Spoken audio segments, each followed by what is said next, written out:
The producer's purpose is to suggest some possible explanations, but not necessarily the only ones, to the mysteries we will examine.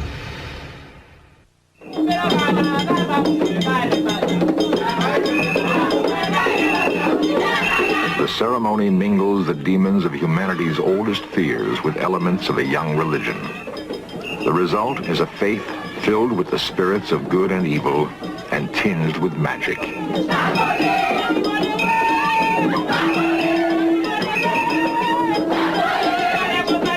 For priest and practitioner alike, the cares of the real world disappear in the ecstasy of celebration. They transport themselves into a domain rich in legend, dark curses, and mystery.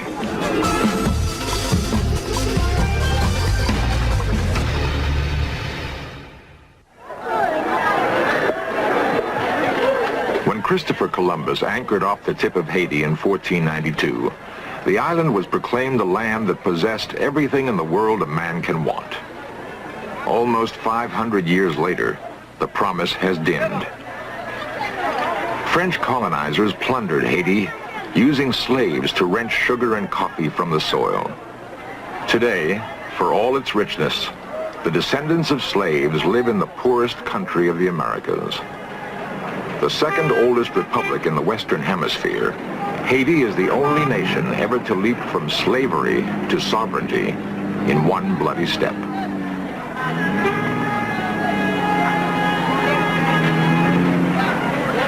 Poor, noisy, crowded, Haiti clings to the traditions of two worlds. The language is Creole, a corruption of French. Officially, it has accepted as its religion Catholicism. Almost 95% of the people of Haiti are Catholic. Unofficially, they follow the Hungan of Voodoo. His name is Papa Jouy. By birthright and practice, he is a Voodoo priest, reportedly one of the most powerful in Haiti.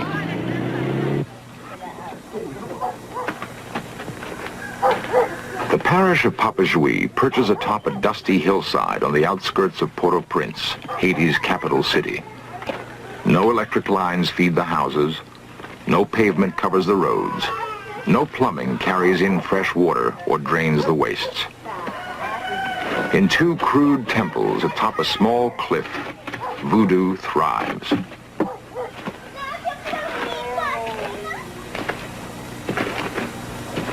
As preached by Papa Jouy, it holds the key to good fortune and good health for all the people of the hillside.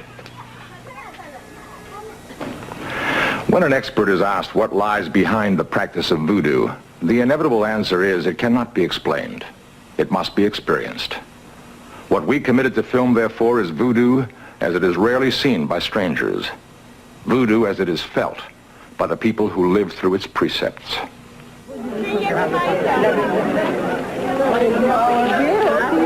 The time is early evening. No formal announcement of a voodoo ceremony has been made. But the activity on the hilltop has attracted dozens of people. The signal that the festivities will soon begin is the drawing of the veve, intricate patterns outlined on the floor in a white sand-like substance. The mark of a veve, however complicated its pattern, is the mirror image created by each design.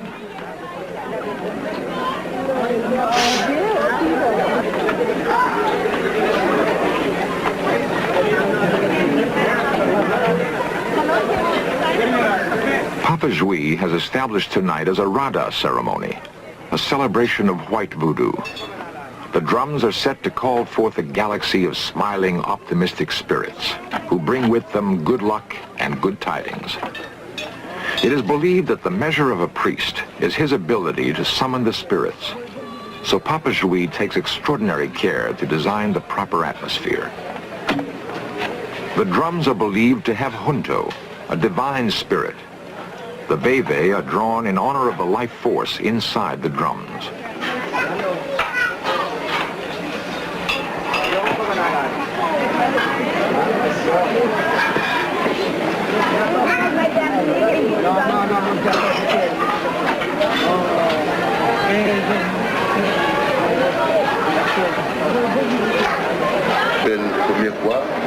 plusieurs fois après le temps. Ok.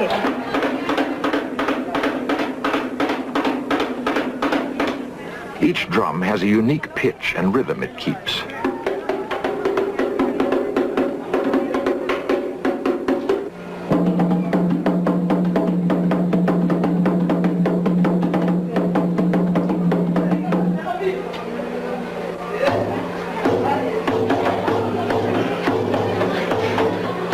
Together, they create the music of voodoo, the hard, driving underpinning of its power.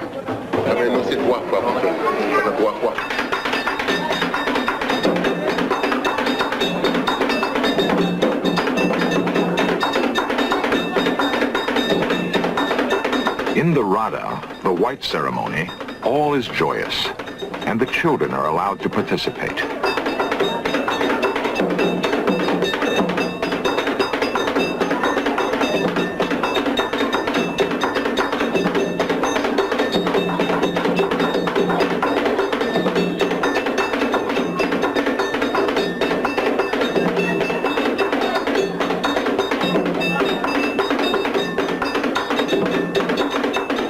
Hunsai gather to launch the night's festivities. To dress in white and join the priest, they have undergone a protracted and difficult initiation.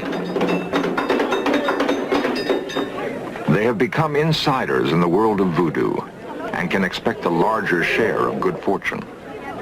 For it is believed that through the priest, the spirits will make themselves felt and seen. Papa Juiz signals the beginning, the first joyous call for the spirits to enter and join the festivities.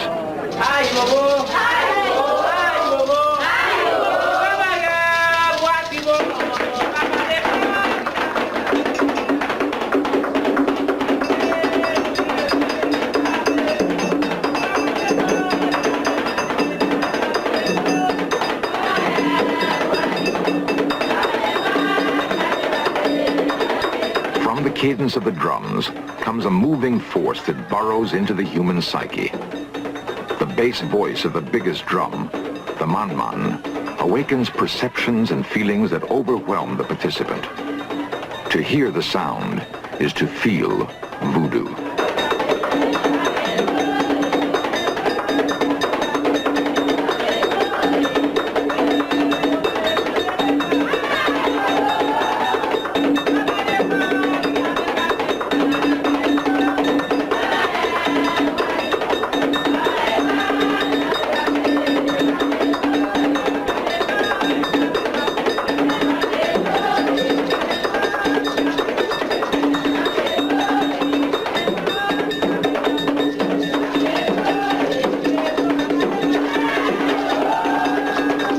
Surrounded by the ritual movement, the music, the singing, there comes a release from the hardships of life. To the Haitian, the feeling clearly tolls the arrival of the good spirits.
There is no time limit. For as long as Papa Juiz decrees, the Hunsai will dance, the drums will speak, and the spirits will enter the sanctuary. One symbol of success will be a possession. The instant when a spirit will enter the body of a Hunsai and take over complete control.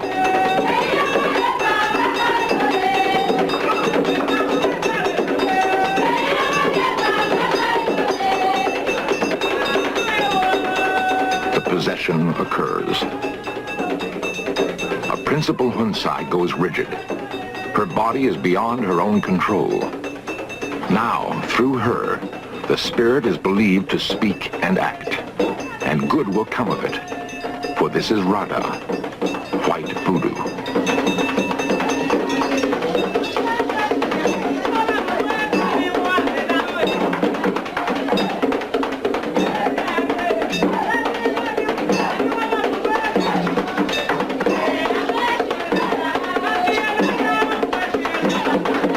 They believe that the only possible harm that can come is that the spirit will vacate the body of the possessed and take with it the body's soul, leaving behind a zombie.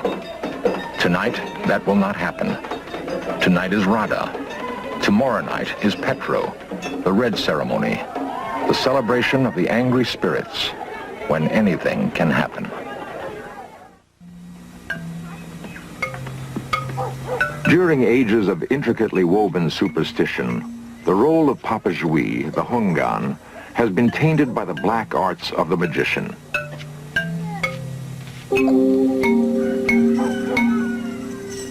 How else can he be trusted to deal with the spirits that will be unleashed tonight in the Petro ceremony, the calling forth of angry spirits? He is not a sorcerer, but a priest, as was his father.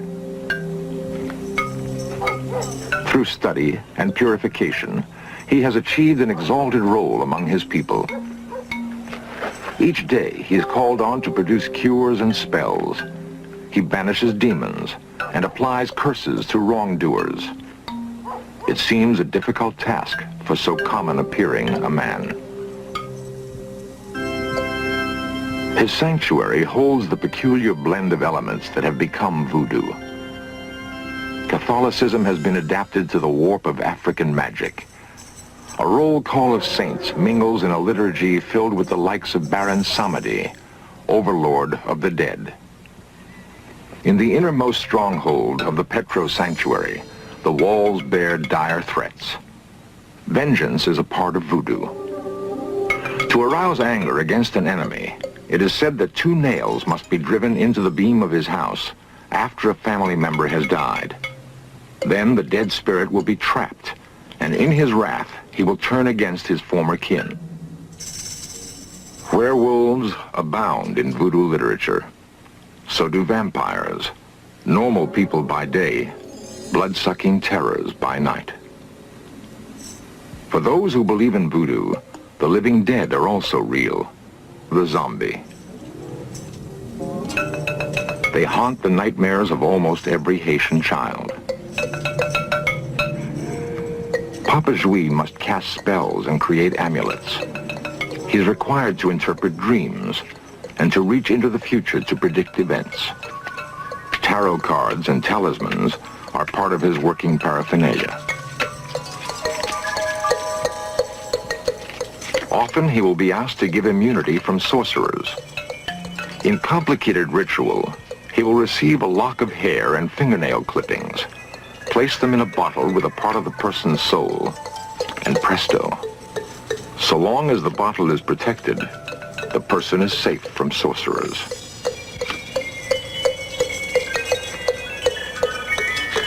Soon, he will be ready to begin the Petro ceremony.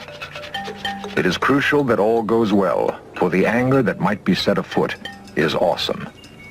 Spirits with malicious natures must be appeased. If they are not, the consequences, he believes, are dire to all who take part in the service. Occasionally, the In Search Of camera ventures into a world where few have been privileged to travel. The Petro ceremony is one. Such a place is not for the timid. Sacrifice is part of the firmament. So is fire. So is possession. It is a ceremony tainted by blood and enveloped by noise. The coming of darkness signals the first greeting to the vengeful spirits of Petro. There will soon be dangers set loose by the very acts Papa Jui decrees. The spirits that are called Loa in voodoo might overrun the ability of the priest to control them. In the very first moments, after the completion of the complicated veve, the special designs in sand, Papa Jouy leads his people in prayer that is drawn from Catholic liturgy. The cross drawn upon the floor has for them dual significance. For in Voodoo, any crossing point, the center of all X's, is a place where magic abounds.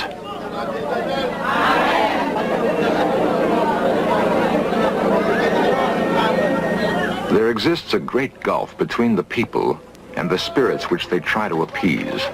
The ceremony provides a bridge between the two worlds.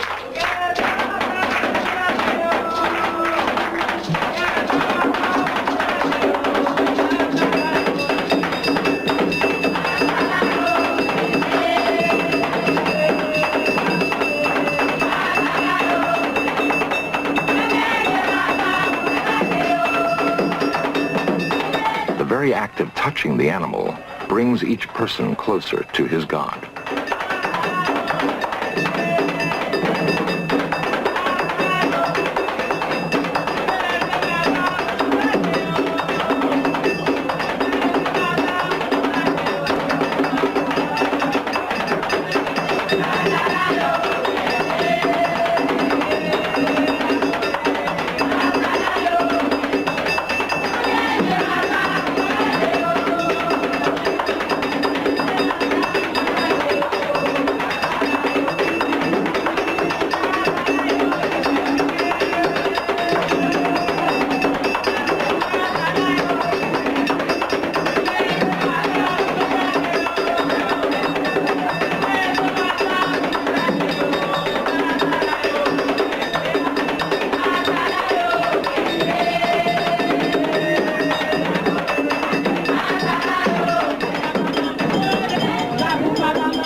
Ultimate moments of the Petro, when the Loa, the spirits, are said to invest themselves in the bodies of believers, there will still be no actual contact.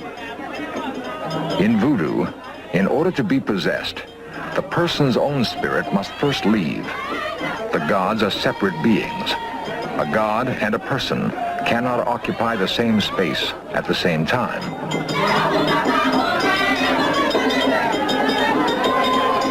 So the person possessed leaves his own body and becomes a horse, carrying the Loa wherever it wants to go. When the Loa, the spirit, departs, the person may return to his own body, an end devoutly wished. If the person does not return, the body becomes a zombie, a member of the walking, living dead, cursed for eternity to live without feeling or thought.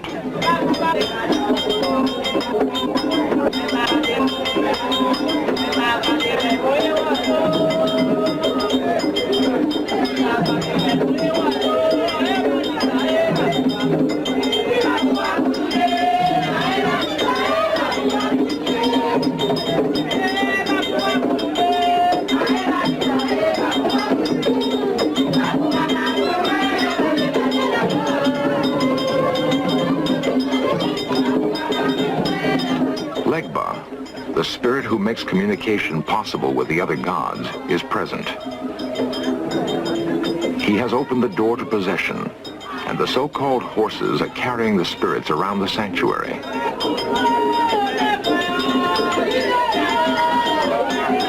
The possessed will remember nothing of what has occurred.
Feel safe. Papa Jouy has led them through all the dangers of Petro. The spirits have been appeased. The Loa of vengeance are calm. Momentarily, they are content. The Petro is finished.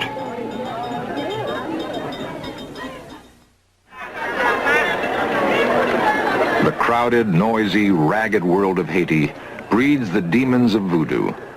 But there are those who contend that the spirits that are set loose in the Rada and Petro are the very center of an ennobling religion. Maya Dern, author of The Divine Horseman, has put it this way. Possession by the spirits is a reminder that man is of divine origin and heir to an uncounted multitude of hearts and minds. That at the root of the universe, the principles of cosmic good endure. That even under his torn shirt, his hunger, the failures of his wit, and the errors of his heart, his very blood harbors monumental spirits. Perhaps this is why voodoo holds sway on the hearts and minds of Haiti. When you think of Cleopatra, you think of an Egyptian beauty. She wasn't that beautiful. Okay, then what was she like? A young woman who knew exactly how to get what she wanted. Her body was a tool. The myth of Cleopatra on Secrets of the Ancient World. Tonight at 8 on the History Channel.